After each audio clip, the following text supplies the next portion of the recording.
Let's just start off with the simple stuff. What is your name? My name is Kathy Gillerin. So when did you become a police officer? I became a police officer August 19th, 1985. And how long were you a police officer? And I was a police officer for 21 years at the Ithaca Police Department. What do you think makes a good police officer? I think what makes a good police officer is being able to empathize with the people that you're dealing with. I think police culture, for the most part, has us versus them mentality. And if you do that, then you can't be a good police officer. I think you have to be able to somehow go with the adage of there, but by the grace of God goes me, whether it's the bad person you're arresting or the victim of a crime. It could be you or it could be someone that you love. We heard from a very impressive young policewoman who was hired as a community neighborhood police officer, and she talked about the difference that has made in the lives of the people of this community. Okay, let's move on now to talk about AERYN a little bit. When you think about AERYN, what are the first words that come to your mind?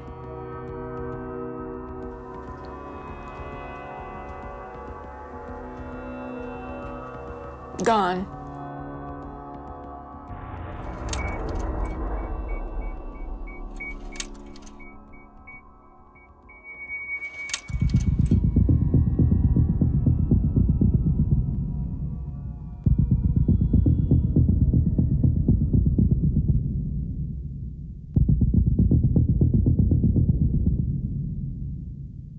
I last saw AERYN September 20th, 2007.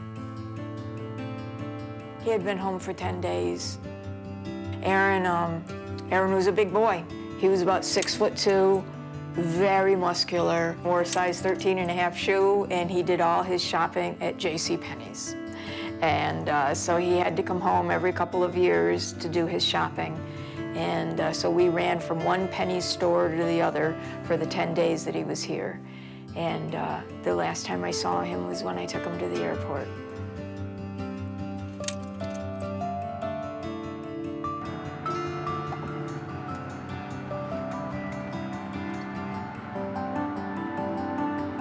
He was very happy. I had 2 foster kittens here when he was here, and he'd never been a cat person.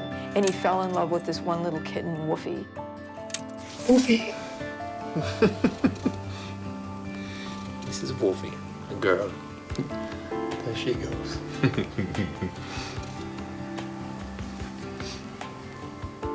His favorite place in this area is the plantations at Cornell, and we ended up going there 3 times while he was here.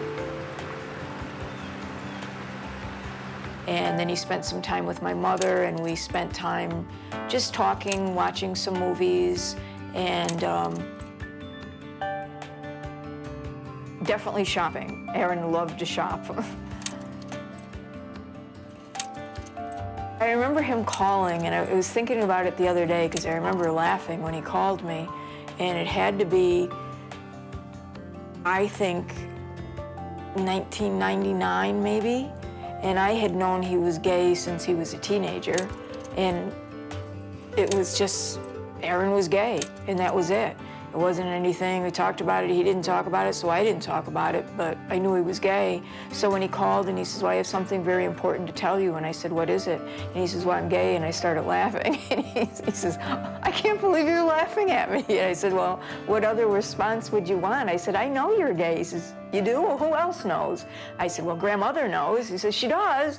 He said, well, damn it, I wanted to call her and tell her. I said, well, call her. I said, give me 5 minutes, I'll call her and tell her to act surprised.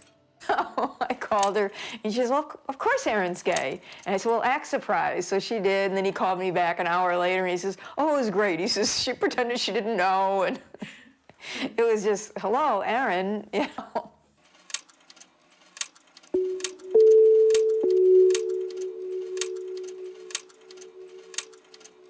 AERYN had encouraged me to put the house on the market, which I did. And so one of the things that we did when he was home in September of 2007 was talk about me coming to live with him once I sold the house. He wanted me to come and stay with him in Vienna for 6 months and come and experience what it was like living in Europe. So that was the plan. You know, move to Vienna, stay with him. He had things for me to do, people for me to meet, and he was going to keep me busy, and it was going to be quite the experience. So these plans were in the works? Oh, yeah, they were definitely in the works. We had plans.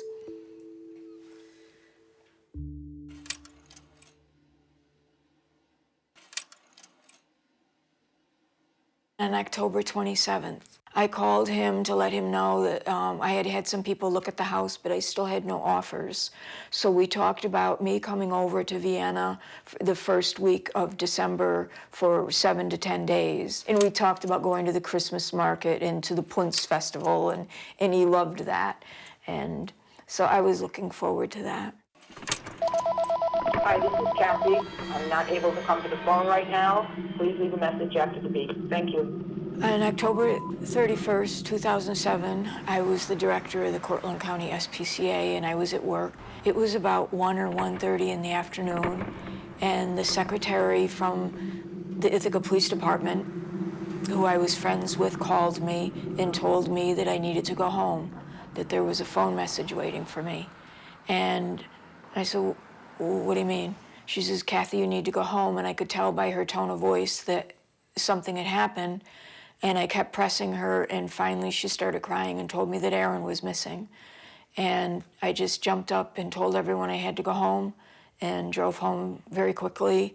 And there was a message on my answering machine.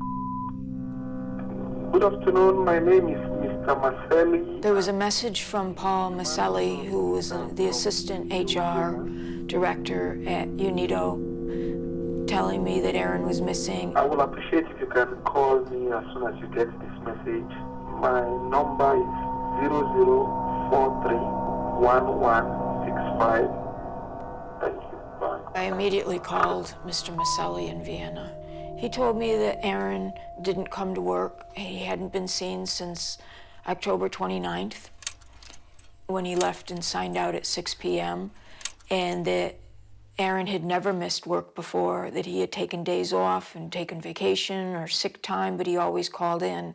And they knew Tuesday when he didn't call in and didn't show up that something was wrong.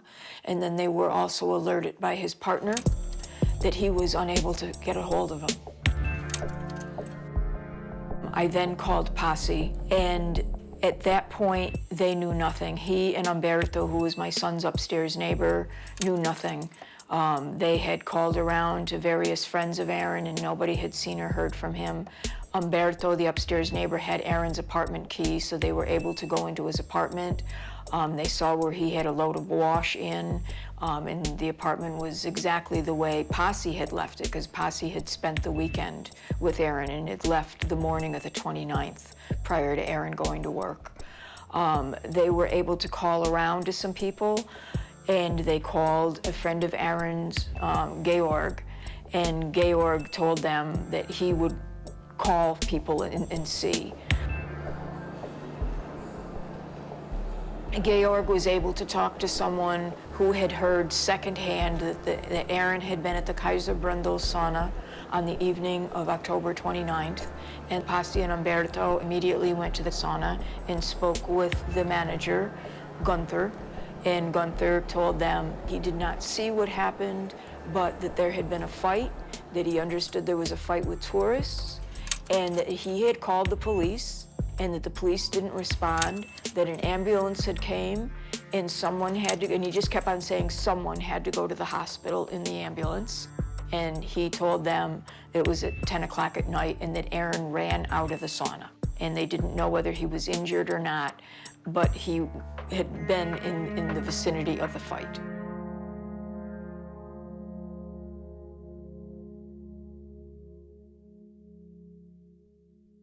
So prior to me going to Vienna, I left on November 1st, the day after I heard about this information. I knew that my son was missing and that something had happened to him at the sauna.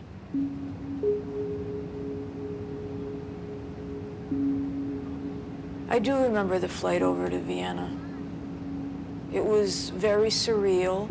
I remember thinking that I was going to visit AERYN and being very calm, considering, because I kept on thinking that AERYN was going to meet me at the airport.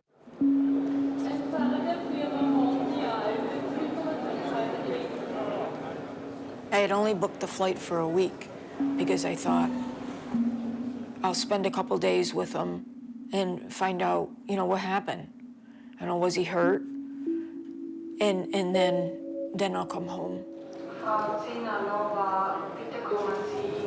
And then just make plans to go back over there in December for early Christmas. I didn't want to believe that something had happened to him. I just wanted to believe that everything was going to be okay.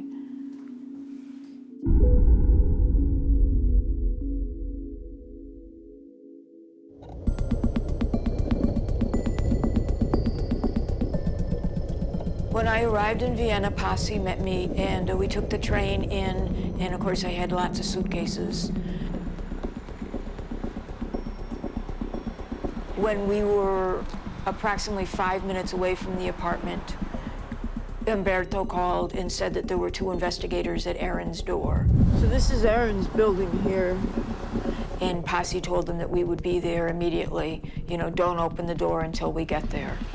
AERYN's apartment faced Handel Sky, but this is the door that he would walk into. So when we arrived, the 2 investigators and Umberto were standing outside of AERYN's apartment door. He lived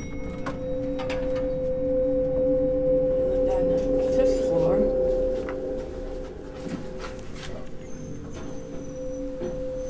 My first impressions of them were not good. They wouldn't look at me. There was no eye contact whatsoever. They didn't say anything to me. They just glanced at me and then turned toward the door and waited for Umberto to unlock the door. They walked in, and you could see under his bed from the doorway, but they walked in and made a point of getting on their hands and knees and looking under the bed. There was nothing under the bed, you could see that. And then they walked into his living room and they pulled out the sofa couch, and then we were standing in the doorway. And then they came back to the doorway and they spoke to Umberto, and Umberto asked me for my passport.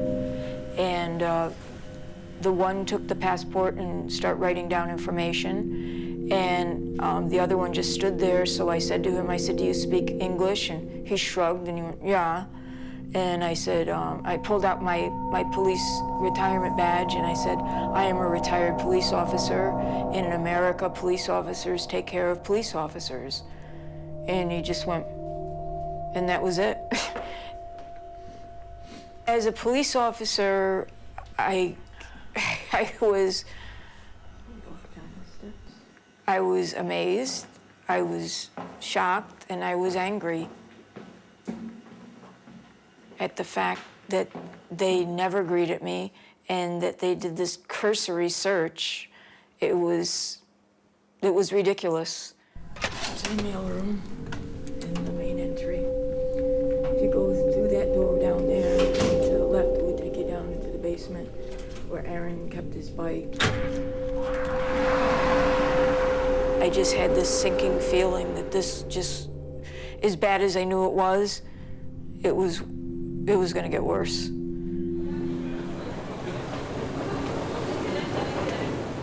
After Umberto and the investigators left, Pasi and I went immediately to Unido, which is just 2 train stops away from my son's apartment. We met with Mrs. Antonopoulou, who is the director of HR for Unido, and Mr. Maselli and a few other people. And they all shared concern again that AERYN was missing, that this was totally unlike AERYN. And Mrs. Antonopoulou said, let's call the police. Should we call the police? And I said, I think that's a good idea. So we went into Mrs. Antonopoulou's office alone, just her and I, and she called the police department, and she spoke to Investigator Weiss, who turned out to be the investigator who was at my son's apartment just 2 hours or so before that, and who had said yeah when I asked him if he spoke English. She put him on speakerphone, and she asked him what they think had happened to my son. he said that they had searched the Danube Canal, which is different than the Danube River, because a fisherman had called them at 20 after 8 on October 29th and said that he saw a bald-headed man float by in the river. He told her that at 20 after 8, they received the phone call from the fisherman and that they immediately dispatched the scuba team, the K-9 unit, the fire department, and that the scuba team went into the water and searched for my son, and that they dredged the canal, and that the K-9 unit searched the area, and the fire department also did a walking search. And then at 10 of 9, exactly half an hour after the phone call, they cleared the scene.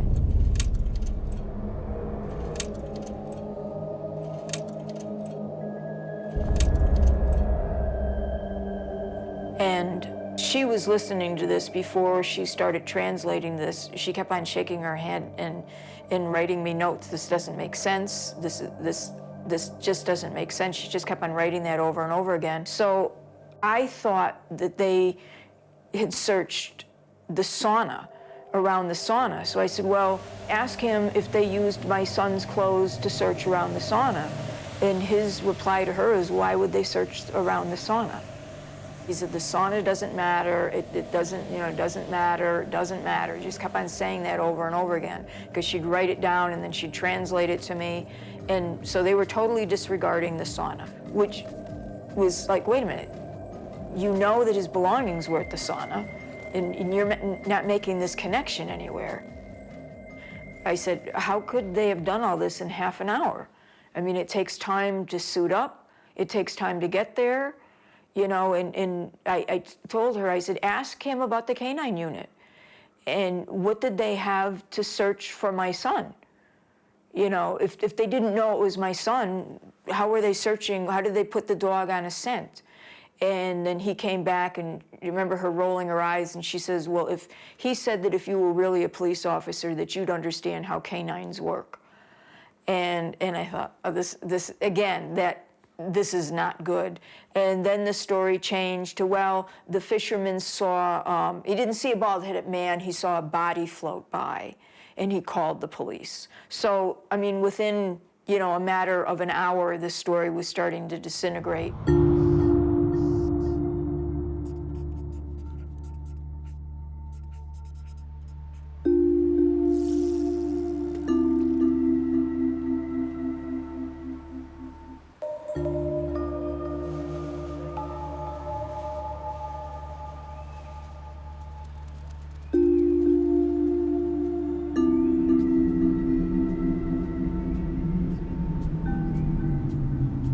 I was at AERYN's apartment. I was asleep November 3rd in the morning, and Pasi and Umberto woke me up and told me that Lieutenant Ornstein, who was the security person who was being the liaison between the UN and the police, was on the phone.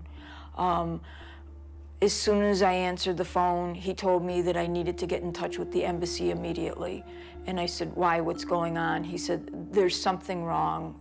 The police are changing their stories. He said, there's something wrong. I don't know what it is, but you need to get in touch with the embassy immediately. So I said, okay. And so he gave me a number, so I wrote it down. And I remember I got up and I went to the bathroom, and the phone rang again, and it was Lieutenant Ornstein again. And he said, have you called them? I said, well, not yet. He said, you need to call them. He said, you need to call them immediately. He said, I just had another call from the police, and the story has changed again. He said, something is terribly wrong. He said, they keep changing the stories, and he said, this is not good. He said, we need to do something else. And he says, I am going to call them, and he said, we'll arrange for somebody from HR to go with you to the police department. They'll call you and let you know what time the meeting's going to be.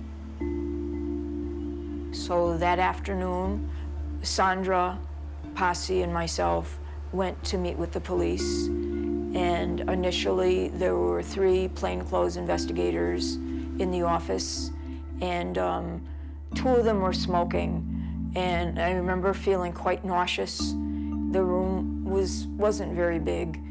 And I walked over to a window, and I realized that someone was literally right on top of me, and I turned, and one of the investigators, was quite large, was standing literally an inch behind me. And Sandra, who is bilingual, said, "He doesn't want you near the window." And I said, "Well, I'm not jumping out the window. I just need air. The smoke is bothering me." She says, "He wants you to sit down." And I said, "Tell him I feel sick." And so she did, and he says, "He still wants you to sit down." So I said, "Okay." So I went and I sat down, and again, I did put my hands under my legs, and he stood right behind me. And the only thing I could think of was that he was trying to intimidate me. And I don't think I looked dangerous, you know?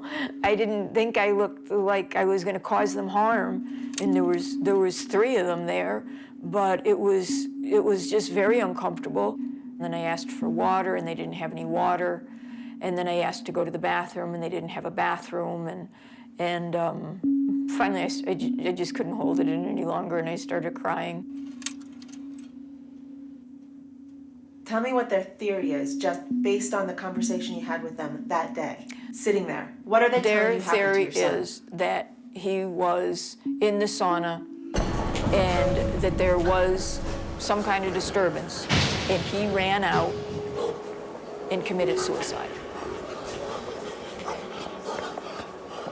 Because? Because he's gay, he's emotionally unbalanced, he's HIV positive, and gays who are all these things commit spontaneous suicide all the time in Austria. And Pasi says, well, no, he was regularly tested, and he wasn't HIV positive, and he received his results on October 29th. You know, when he was at work. I know he was HIV negative. And they said, well, how do you know this? And he says, because I talked to him. And he ran out at 6:50. He ran out at 6:50.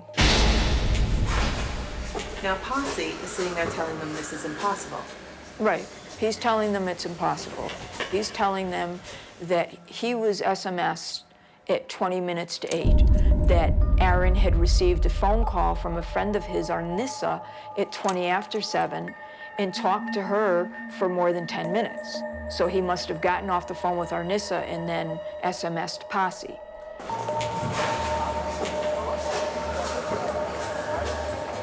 So the 6:50 thing is just, it's impossible. It's impossible. So then the investigator who's talking to Posse then says, well, AERYN's time thing on his phone must be wrong. So Sandra says in English and then says it to German to them. She says, well, that's impossible because you don't set the time on your phone. It's set by the company. And it's not something you change. It is what it is. I mean, when you're listening to this new theory. I'm thinking this is utter bullcrap.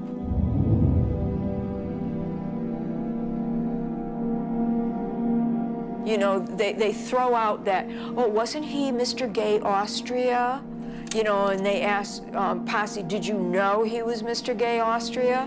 And Sandra turns to me and she says, she looks at me, and I remember her closing her eyes and going like this. She says, and just basically through clenched teeth, she says, he wants me to ask you if you're proud that your son was Mr. Gay Austria. And I just sat there and I thought, how much more surreal can this be? And I looked at her and I just looked at the investigator and I put on probably the fakest smile I've ever done, and I said, extremely, extremely proud.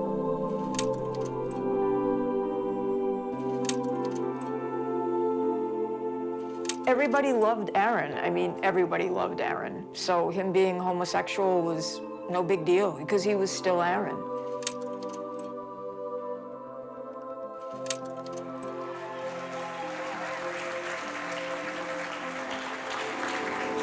AERYN Michael John Gillern.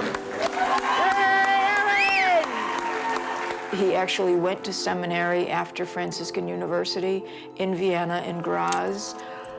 But he was told that He could be a celibate gay priest, but he'd have to be willing to preach against homosexuality, and that's when he left the seminary, because he couldn't do that.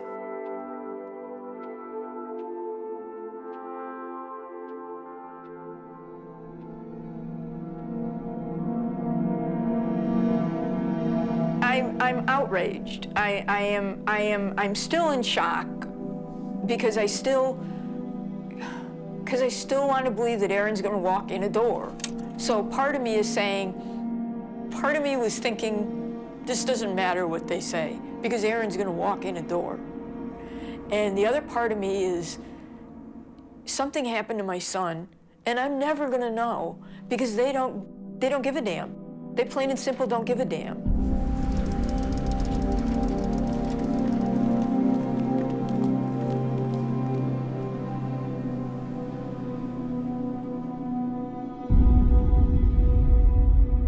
The next day, November 4th, one of the other UNIDO people who just wanted to keep me busy and make sure I was eating came and picked me up, and we walked the canal. If you can go number than numb, if you can be more incredulous than you already are, I'm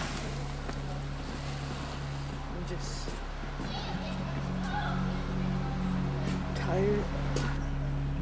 At that point, I thought, if AERYN's in the canal, then I should find him. And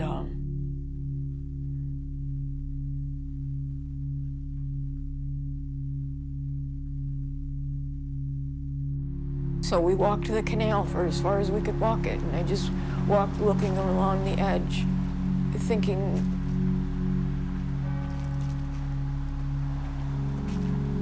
that if he was there, that maybe he was like caught on rocks or something. But there weren't any fishermen, and up further there was people walking. There was a walking trail, but not in that section, because we walked down to that section and you could only walk a certain way.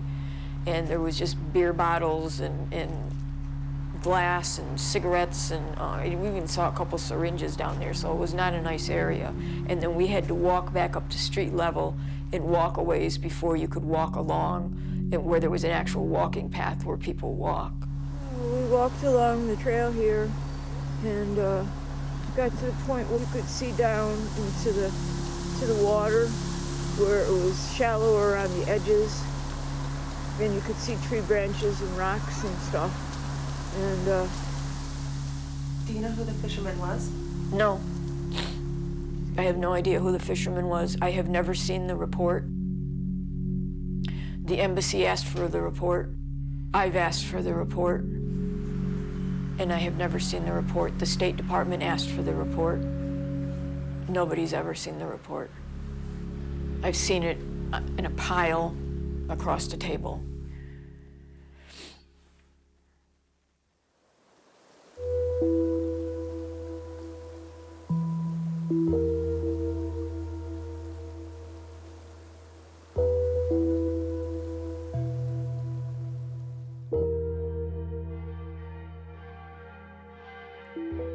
Vienna is a very pedestrian-friendly city, and people are constantly walking around. Even after the shops are closed, people are walking around. Doesn't matter what the temperature is, people are sitting outside. You'll see, it's not unusual to see people sitting with the sheep-lined, chairs, sitting outside having their coffee, because it's a very outdoor place to be. People are just always around. I never was out there without people all around me.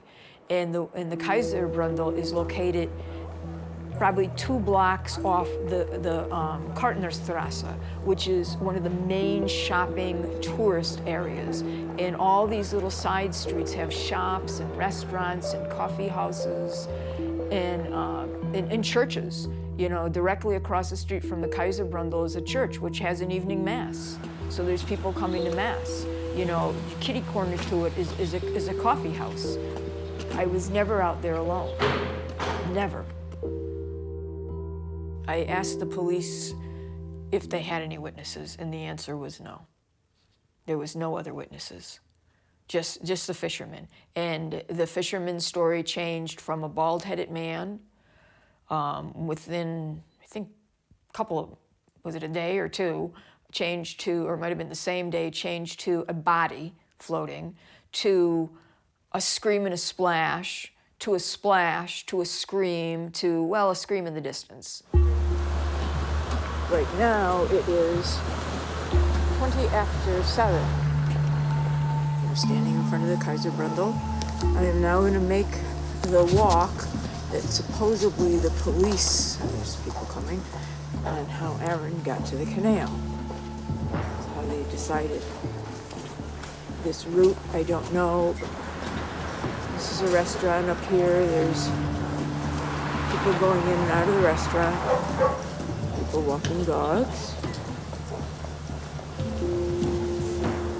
I'm walking past the Franciscan church. Obviously, I'm not running, as they said AERYN was, but I'm walking as briskly as I can.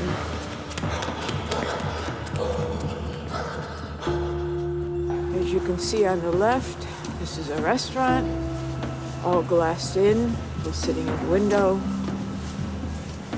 This is the cross street that even if AERYN had come down from the Kaiser Brundle 1 block up, meaning the direction I'm facing, he would have had to cross this busy street. Here is a large hotel, trams, traffic, pedestrians. If you look this way, that's the Schwedensplatz down there.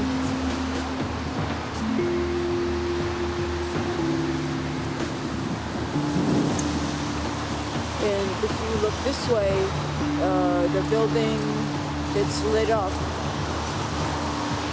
is Urania. So in going with the police map,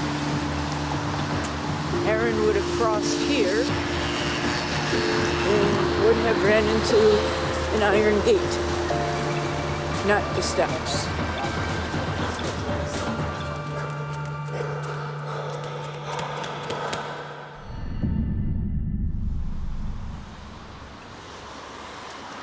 The jump from here down to there, I would think would be pretty maiming.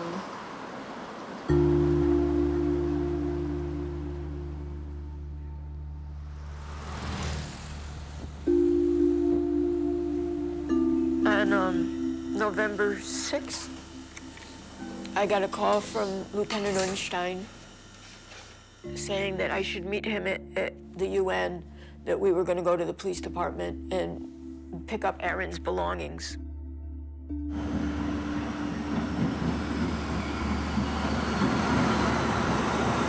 So I went to UNIDO and met with him, and he was very quiet. And we went to the police department, the same police department, and Investigator Weiss was there, and there was another investigator there, the one who had been typing up the report when he was talking to Bassi. He sat over in the corner, and he just sat there with his head down. And Investigator Weiss just stood there, and he had this huge plastic garbage bag on the floor, and he pointed at it, and he said something to Lieutenant Unstein. Unstein said, "That's your son's stuff. That's your son's belongings." And so I sat down on the floor, and I opened the bag, and I could smell AERYN. And I took his T-shirt out, and I just kept smelling it, and I couldn't stop crying. And I asked for Kleenex, and Unstein asked Investigator Weiss, and he said no. And I told him I was going to get sick. And Lieutenant Unstein told him, and he just shrugged his shoulders. And finally I said, "You gotta let me use the bathroom, please, so I can get sick." And Lieutenant Unstein raised his voice. And finally, the investigator who'd been sitting over to the side got up, and went like this, and Einstein told me to follow, and I went to the bathroom, and I just kept on getting sick. And Einstein said, let's go. And so I picked up this huge bag that was all left my son. And out we went. Nobody said anything to us. And we're walking down the street, and Einstein told me, he says, I can't help you anymore. And I just looked at him, I said, what? He says, you know, I'm busy, I've got a lot of stuff at work, I've got stuff going on in my own personal life, and I can't help you anymore.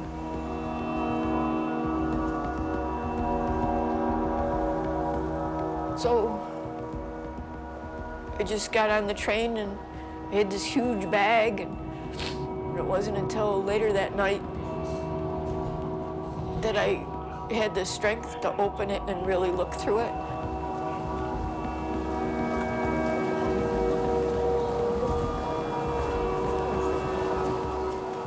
In his bag, when I start going through his bag, there was the printed lab report saying he was HIV negative.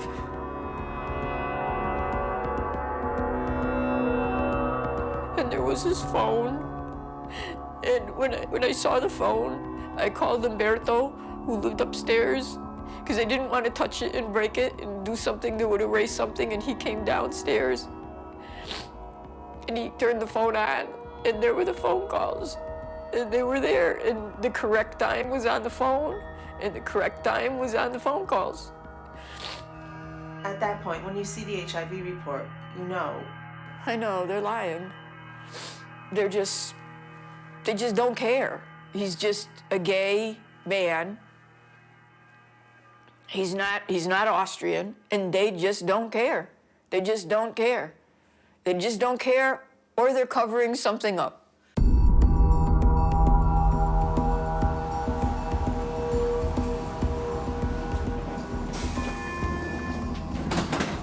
Once I saw the phone and in the lab report saying he was negative, I'm sickened, I'm angry, and I'm scared because I don't know where to go with it. I can't trust the police.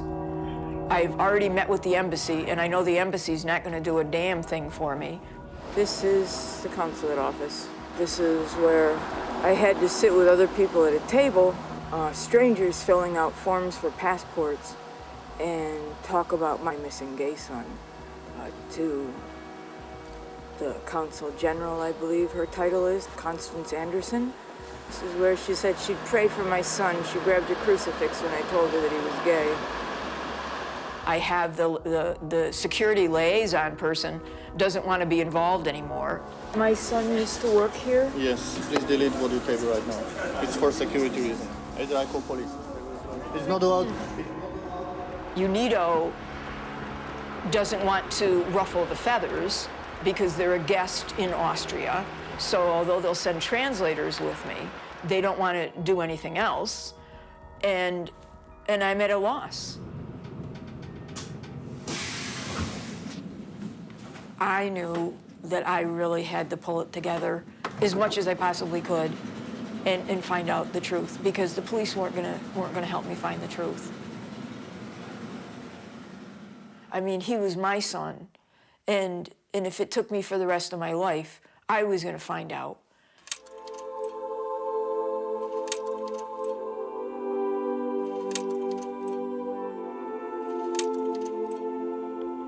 So I just contacted people back here in the States, and I had one friend who's still with the police department, got in touch with an FBI agent, who got in touch with an FBI agent who's the chargé d'affaires at the embassy. But the only thing that they do are extraditions. They don't do investigations, so they couldn't help.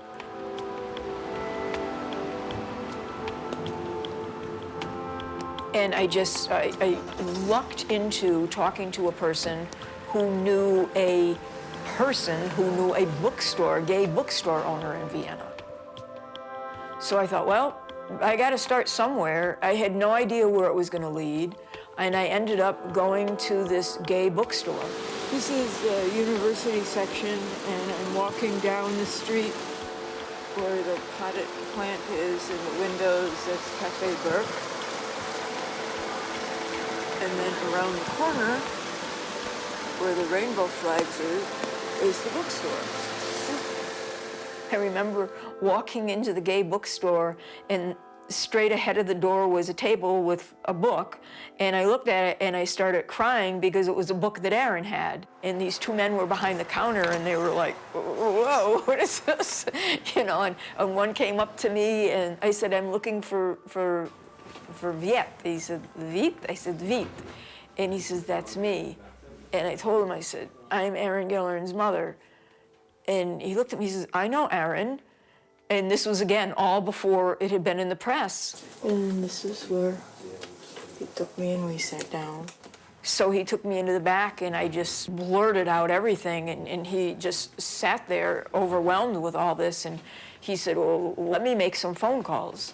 And he says, I'm going to call somebody. He said 2 weeks ago, 2 weeks prior to AERYN's disappearance, so around the middle of October, the police in Vienna started a gay and lesbian support group for gay and lesbian police officers to support them because of discrimination within the police department, and also to train them to be liaisons with the gay community, because the gay and lesbian community was so mistrustful of the police department.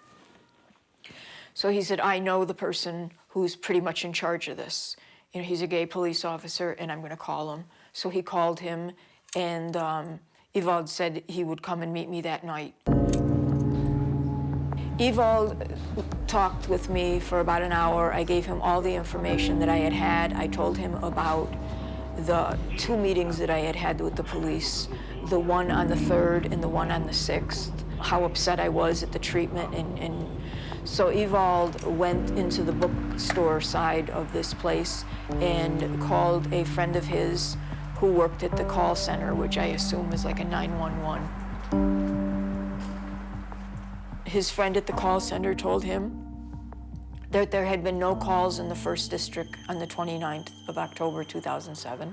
And Urania, the area where the fishermen were, are in the 1st District.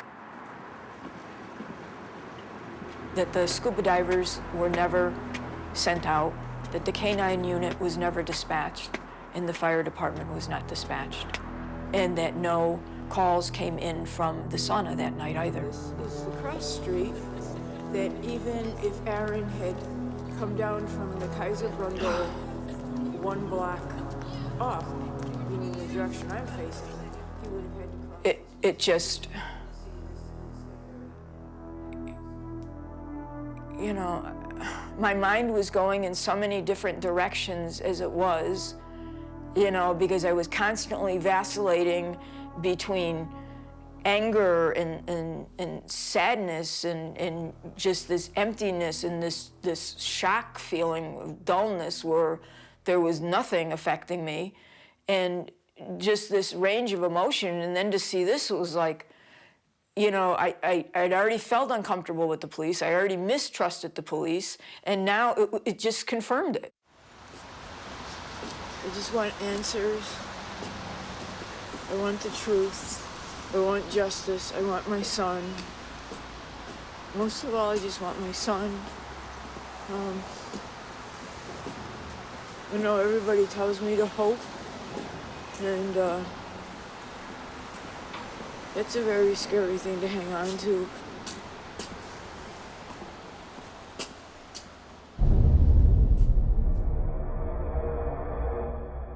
On November 13th, he had a meeting with the police, and Ewald had arranged it through someone, he didn't tell me who, but somebody high up in the ranks. He said, you know, I've gotten a hold of somebody who's very interested in this, and this is a person who helped start the gay and lesbian support group, and they will have someone at that meeting, and you'll be okay.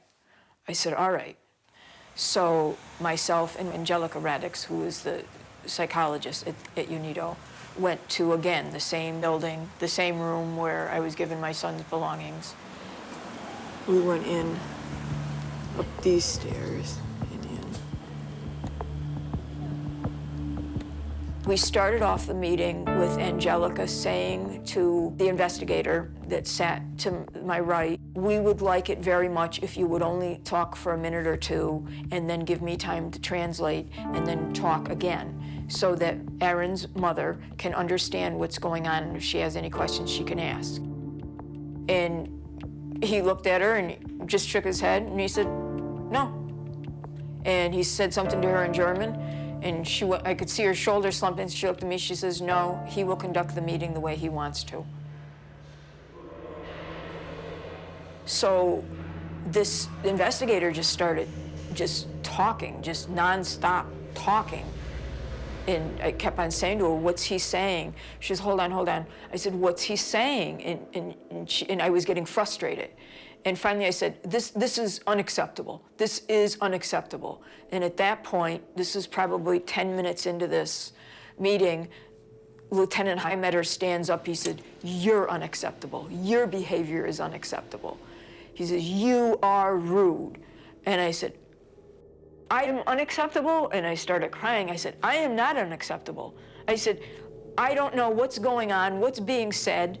I said, you speak English and you're letting this man speak in German and not let her translate. And you obviously now speak English. But I told him, I said, you are unacceptable. I said, this is wrong and you know this is wrong. And he rolled his eyes. He said, well, then you don't understand. You don't understand how an investigation works. And you don't understand things like spontaneous suicide. I said, I do understand, and I understand from talking to psychiatrists that there's no such thing as spontaneous suicide. And he comes over and he grabs a chair and he sits right down next to me, he puts his hands on my knees, and I went like this and I pushed them off. I said, don't touch me. Do not touch me. So he leaned forward and he said to me, he said, you used to be a police officer. And I sat there, I said, yes. And he said, what were you, a parking meter maid? And he went like that, and I said, no. I was a police officer. I was a neighborhood police officer. Here, my lawyer. Charge out, rip your fucking arm. So, very cocky, he says, so do you have any more concerns? I said, excuse me? They just didn't like the tone. He said, do you have any more concerns you'd like to address with us? Seems like you have a lot of problems with the police. I said, I have a lot of questions, and I have a lot of concerns, but I don't think you're the one that I'm gonna go to with them. And he says, oh, he says, you'll run to somebody else and have them go above our heads?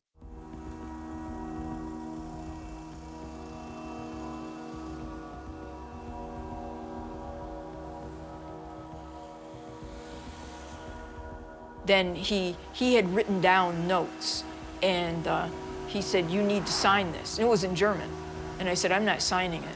I'm not signing anything. He says, you have to sign it. And Angelica Radix, the psychologist, translator, said, you need to sign it. I said, I'm not signing anything that I can't read. And she says, well, but I'm the translator. And I said, I'm not signing it. I said, because he was writing down things that aren't true, and I'm not signing it. There's no way I'm signing anything. And then he got distracted, and we just walked out.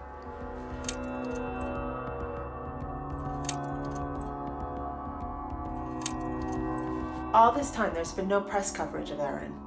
Absolutely not. I raised the question with Lieutenant Heimetter about why there was no press coverage, and he said that he didn't feel it was necessary.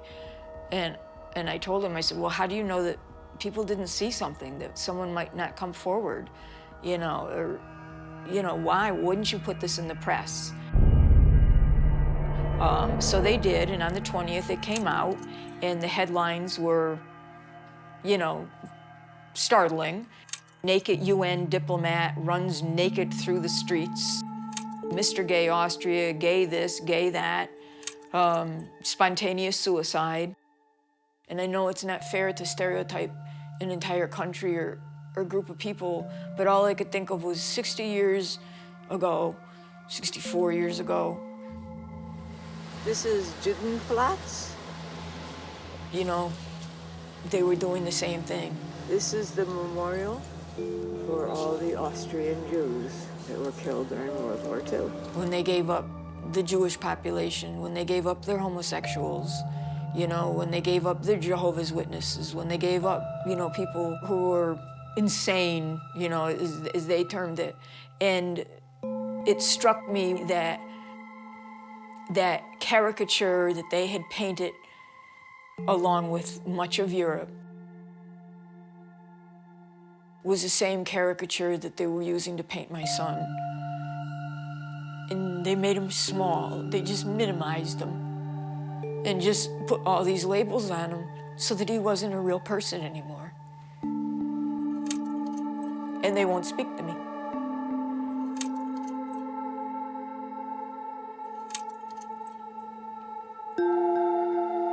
And they're turning my son into this creature, not even a person, to be mocked. And then just to be, yep, he's gone.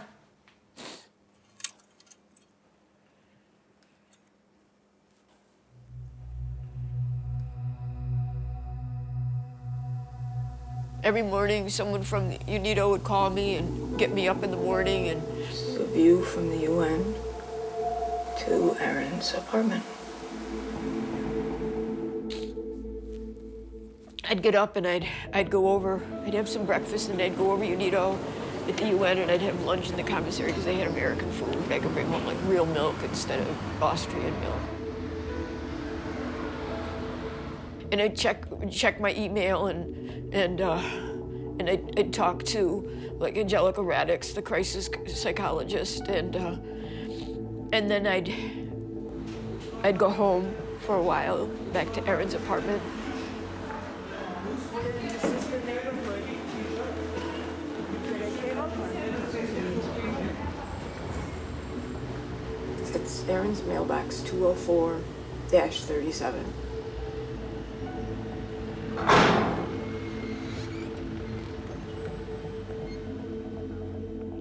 And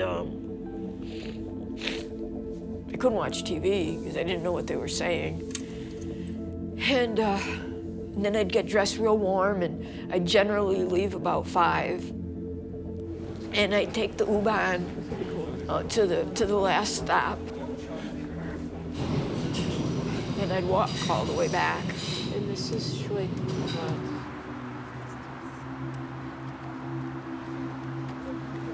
And then I'd stand in front of the Kaiserbrundel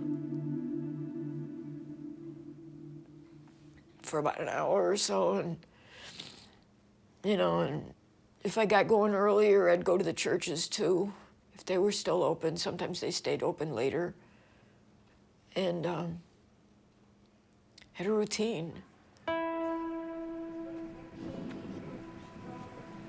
On, I think it was December 4th or 5th, I went there and I was standing outside as normal as I did every night with a picture of AERYN, and this young man came out and he spoke in halting English, but he says, "Oh, AERYN, are you AERYN's mother?" And I said, "Yes." And he says, "Oh, I knew AERYN. He says, come on in. I said, "Come in?" He says, "Yeah, come on in." I said, I can't come in. He says, "Oh, yeah, you can come in." He had a woman by the name of Evelyn with him who was either American or Canadian, and she translated. And because Jens only spoke German, or so he said he did, and he took me on the tour. I shocked everybody by walking in, and the men standing at the counter to check in to get their towels and slippers. I mean, they were standing there with their Hamburg hats and their very, very well-tailored clothing. And, you know, immediately newspapers came up in front of their face, probably thinking I was somebody's wife.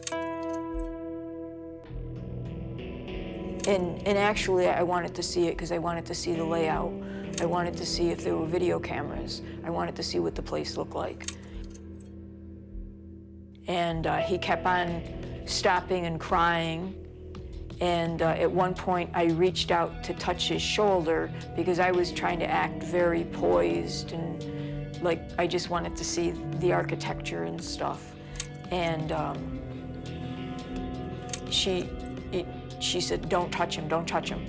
And I was like, okay, okay. She says, you just have to let him be. She said, this is very hard for him.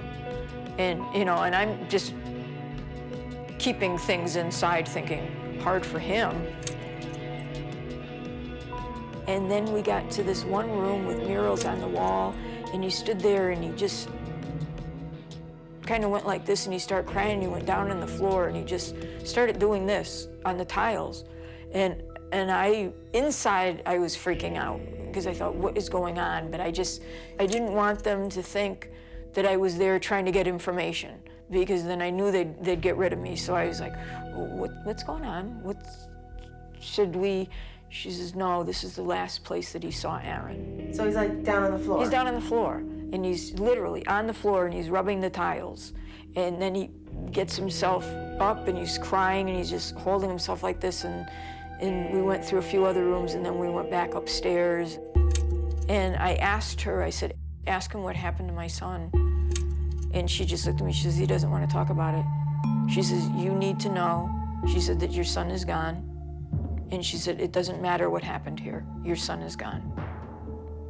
And I just looked at her, I said, but it does matter. I need to know what happened to my son. She says, it doesn't matter what happened to him here, your son is gone. Then she told me that he had a present for me, and he gave me 2 polo tops that had Kaiser Brundle on it. And at that point, I was ushered out. That was it.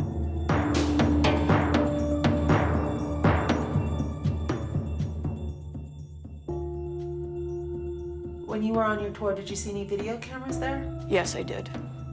How many, like, where were there video cameras? There was video cameras at the entrance, there was video cameras downstairs, and in one of the hallways, there was a video camera. Do you know if the police ever looked at the tapes? I don't know that. I don't know that the police ever looked at anything or interviewed anybody.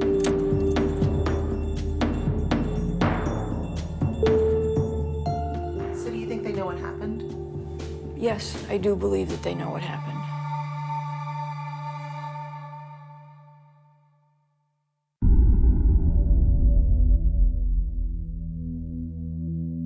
I wanted to stay at his apartment. I just wanted to live there and wait for him.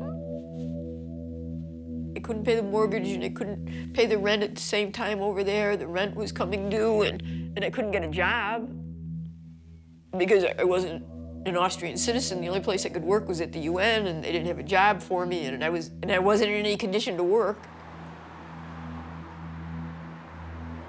It was terrible. It was really bad. I think the worst part, even more so than getting on the airplane, was packing up AERYN's things and giving his things away. Shipping home what I could ship home. I shipped home all his movies. He had like a couple hundred movies. He loved movies. And CDs, he loved music. And I couldn't leave any of that stuff there, and I couldn't give any of that stuff away. But he had a home. It wasn't just his apartment, he had a home. He had pots and pans and linens. He loved to cook, you know, all kinds of cookware. And, you know, I mean, I've probably got 3 knives and 3 forks and 3 spoons and a couple glasses. And he had a home. And he had decorations, and he had books, and he had, you know, tchotchkes all over the place, and he had pictures on the wall, and I packed all the pictures, and I packed what I could, but he had toasters, he had mixers, he had all these baking things, he had a washing machine, he had this table that he had picked out, he had this sofa bed, he had his bed, you know, all his furniture, all these things that were important to him.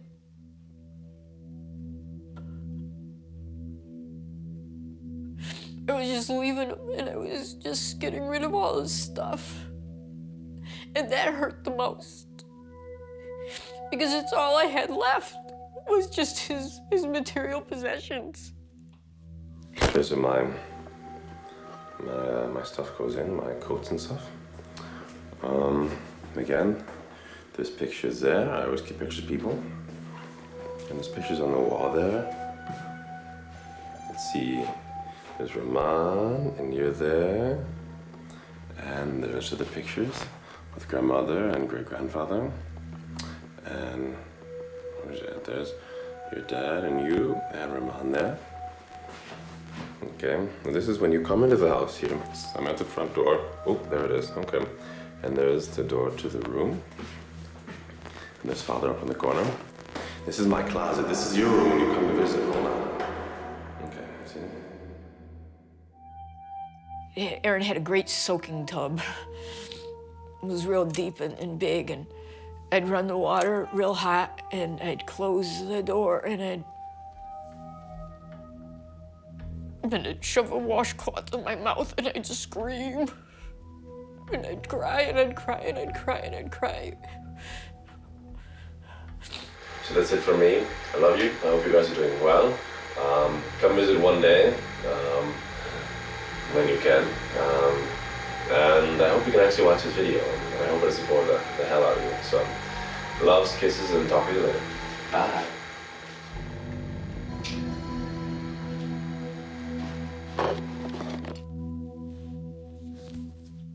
I just wanted to wait for him.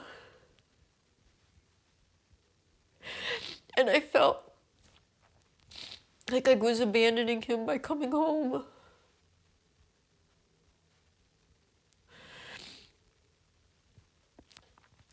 But I didn't have a choice. I had to come home.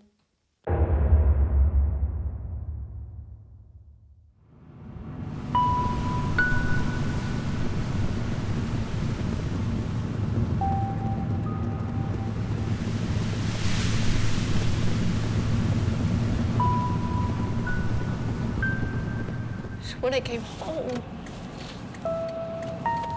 was like I didn't know what I was gonna do. I wanted to go right back to work. I had to stay busy, because otherwise I was afraid I was gonna go nuts. I was just gonna live with it. I was just gonna go to counseling, and I didn't know what to do with it. And I just dove right back into work. I literally just dove back into work. I'd work 10, 12 hours a day, because I thought if I'd exhaust myself, you know, and just keep busy with everything else, get involved with all the drama at work, with the employees, with the animals, that I wouldn't have to deal with it.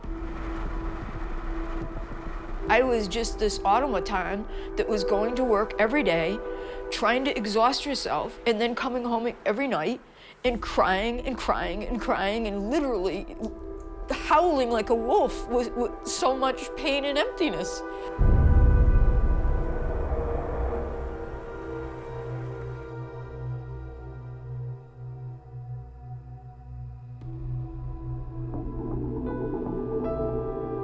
You know, I tried reading. Reading was real hard, and I always loved reading, but if I read 10 pages and then put the book down, the next night I'd have to read 9 to be able to figure out what I had read the night before, so I never got very far very fast.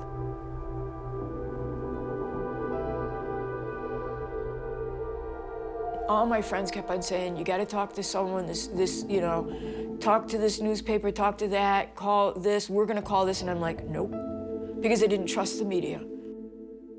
I was afraid that they were gonna hurt him, and he'd already been hurt and minimized, and I couldn't let anybody else hurt him. I had to protect him. And if it meant keeping it out of the media, then I was gonna keep it out of the media.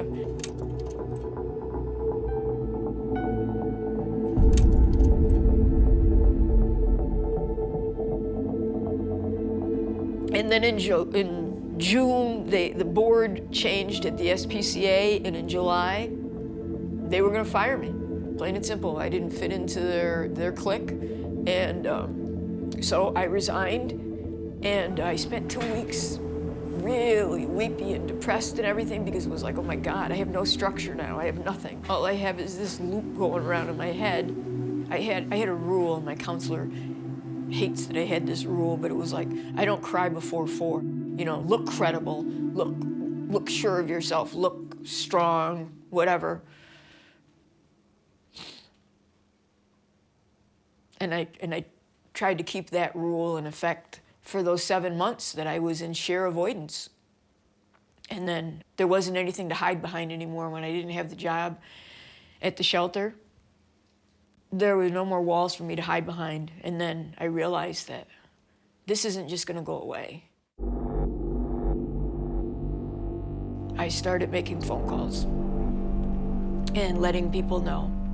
And my friends were very helpful and knew that this was what I needed to do, knew that this was the healthiest thing for me to do. A miraculous medal, a race number, a bear sewed in 8th grade, and a video. Mementos of a son Kathy Gillern hasn't heard from since October.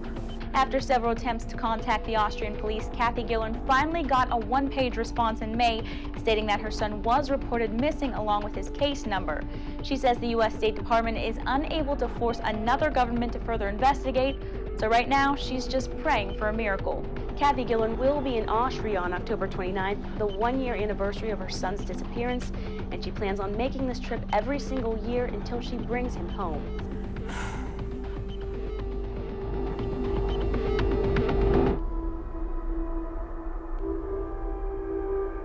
Why did you return to Vienna? Because I missed AERYN. Because I felt AERYN, and because AERYN's in Vienna. It amazes me sometimes how someplace so beautiful can bring back so much pain.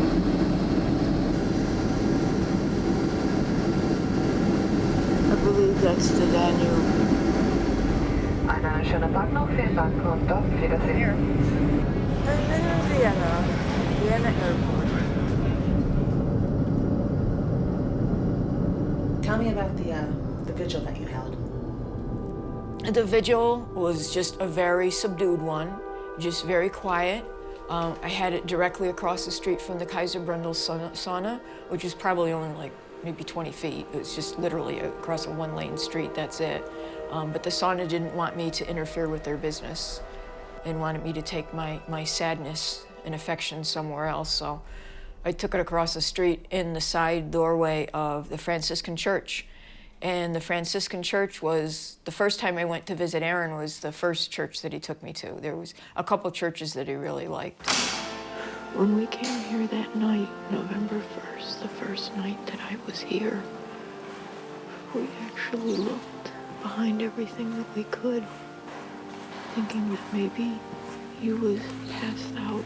Several people from that were going into the sauna or coming out of the sauna came over because we had his picture, and they came over and they talked, most in English. You know, oh, we remember AERYN. We had great discussions with AERYN. A lot of other people have stopped and said that they were praying, that they would pray. And one man speaking English walked by and read it, asked some questions, and said, I will inquire about this. It was just very nice that people stopped by. But one of the strange things that happened, and again, it didn't hit me till, I don't think it hit me till I got home, was we were standing there, is that all of a sudden there was a priest standing in front of me. And I looked and I said, I hope it's okay that we're standing here. And he said, oh, no, sure, so it is. And again, it didn't hit me till I came home. He was Irish. And how bizarre was that? Here was this Irish priest in Vienna, and he says, I'm praying for him. I'm praying for AERYN. It was just very odd because he had just walked up and he looked at me. He didn't look at the signs. He just walked up and looked at me and he said AERYN's name. In my mind, I like to imagine that AERYN sent him, you know. And he knew I'd get a kick out of an Irish priest. So I think that was just something special that he did for me.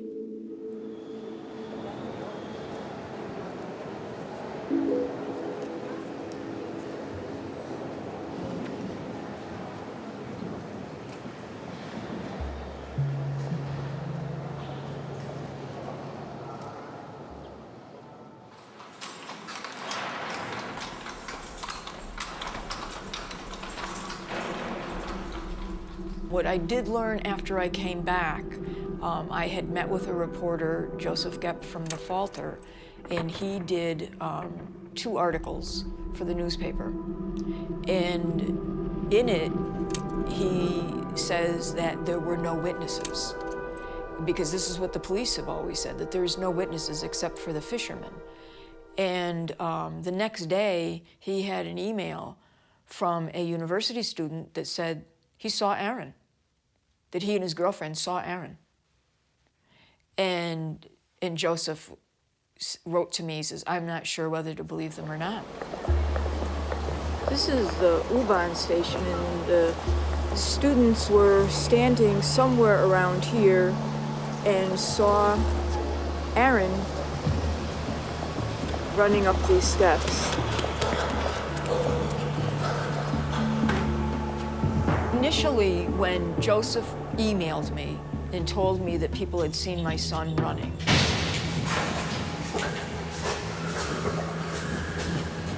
my whole belief system fell apart. Because then I was like, have I been in denial? Did he jump up from the sauna and just run and jump into the canal? And Joseph called them, and then he met with them. And they were out walking. They saw AERYN run near the Kaiser Brundle, naked, covering his privates. And the girl, they said that they thought that maybe it was a college prank or something. So the girl did the wolf whistle, and that AERYN stopped and turned and looked at him. According to the witnesses, this is approximately where they saw AERYN, and they were over there. And the way they described it to Joseph is that they've never seen anyone look so scared in their life.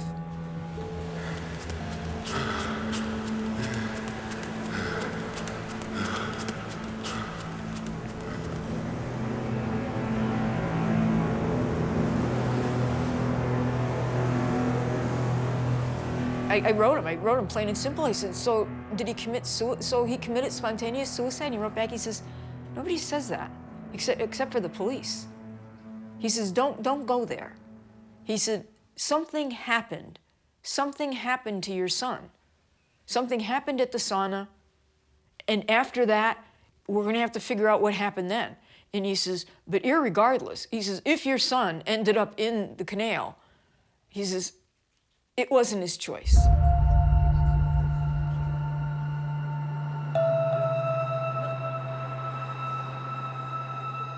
What's interesting is when Joseph presented this information to the police said, no, there weren't any witnesses. These people are lying. So these people said that they didn't call the police, but on the 20th, when they saw it in the newspaper, the next day they called the police, that the police sent over 2 investigators and that they gave a statement. And the police say, no, they're lying. So these people are either credible enough or stupid enough, the gentleman was anyway, to give his name and allow Joseph to do another story, including the man's name, saying what the man saw, and the man saying, I don't know why the police would say that nobody came forward. And like Joseph said, he says, I believe him. And he said, and he's willing to give his name and willing to speak out against the police. And that's huge there. That is absolutely huge.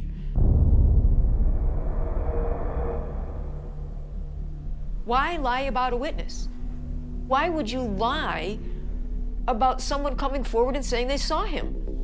If they had told me back then, I would have went like this. I would have stopped and said, geez, what are we missing? What are we missing? Then let's concentrate on the goddamn sauna and find out what happened there, et cetera, et cetera, et cetera. I think this was entertainment for them. They weren't afraid to change a story like that in front of other people. They weren't afraid of telling things that couldn't possibly be true in front of other people. They weren't afraid of showing, like the SMS things and saying in front of other people and reconstructing it. They weren't afraid of doing any of this. And that's what's so scary. I know from being a police officer, that's a whole lot easier to show up at a crime scene, see a dead body and go, yep, suicide. So, I'm communicating with friends back home, and they're saying, hire a private investigator, hire an attorney. UNIDO sets me up with a freebie session with an attorney who speaks English, well, kind of. And he tells me, he says, well, you know, put your police hat on and think about it. He says, you've got a gay sauna in the fanciest district of Vienna. How do you think it existed this long? He said, don't you think there's somebody connected to the sauna in government or the police department or whatever? And I'm thinking, yeah. He says, you'll never find the truth. I've talked to several police and they all say the case was botched. There's so many things wrong, but they cannot talk about it for fear of their life.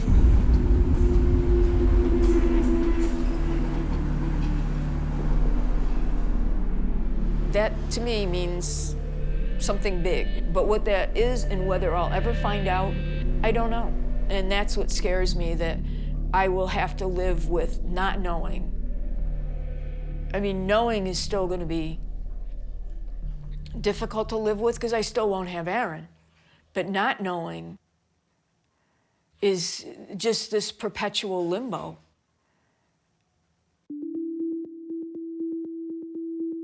I met with the Green Party when I was in Austria. Thankfully, AERYN had a very good friend, Florian, who came to the vigil, and Florian has friends in high places. So Florian arranged an interview meeting with me and two members of Parliament, one that deals primarily with police issues and one that deals specifically with gay and lesbian issues in the police. And I met with them, sent them all the information that I had. They spoke to several people, and they have filed an official inquest, and it's been accepted by the Minister of the Interior, Maria Fechter. So when you heard there was going to be an inquest, what did you immediately think? I was excited. I was excited that the Green Party was even interested in doing anything, that they were outraged at, you know, the things that I had told them, the way the police had acted. So I thought this was going to be a really good thing. I was very excited about it.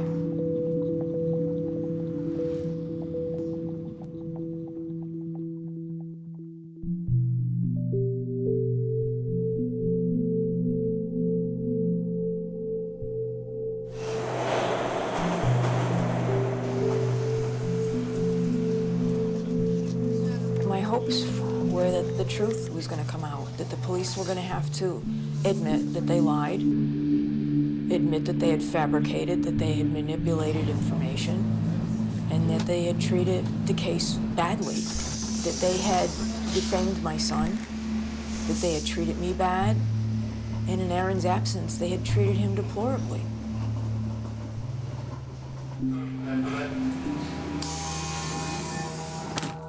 An inquest is, from what I understood from the Green Party, is supposed to be an external review of what the police department did or didn't do. What happened was, it was turned over to the police department to review themselves. In the inquest, the police say that they did not respond, that the fire department did, and that the head of the fire department unit that responded decided that the water current was going too strong to put divers in the water, so the divers didn't get dispatched to the scene, and that they cleared. They didn't dredge, they didn't go in the water, they didn't put boats out, he didn't ask for a canine unit, they didn't do anything.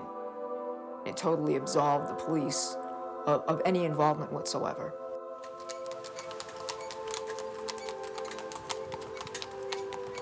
I walked around. I mean, it was early in the day, and I ended up just walking around. I didn't have anything planned for the rest of the day. I didn't feel defeated. I can't say I was any more depressed than I was over, you know, any other news from the police, because it wasn't unexpected.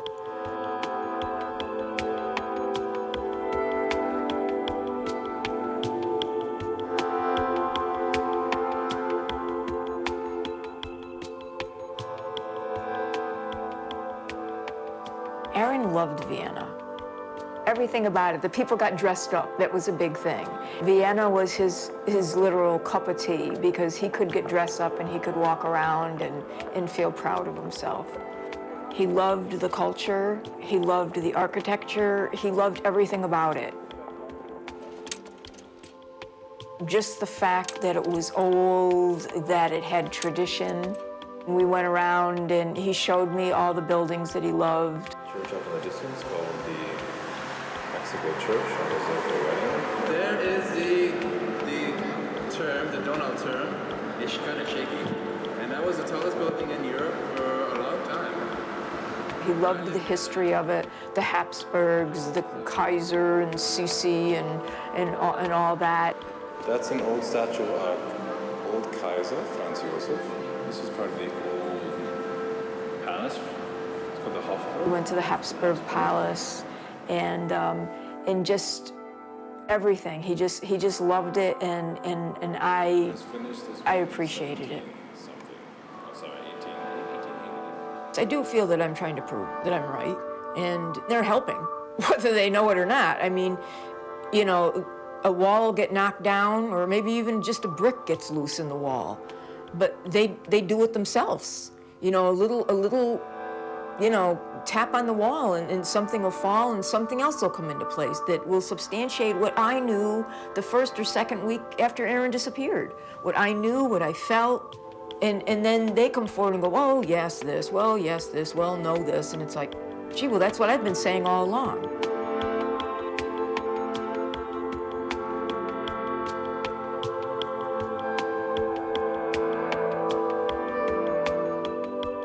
I guess my hope is that I keep it going. I'll just keep on knocking more bricks out. And my ultimate hope is that somebody develops a conscience at some point and comes forward. A police officer can't look at himself in the mirror anymore and says, I know what happened.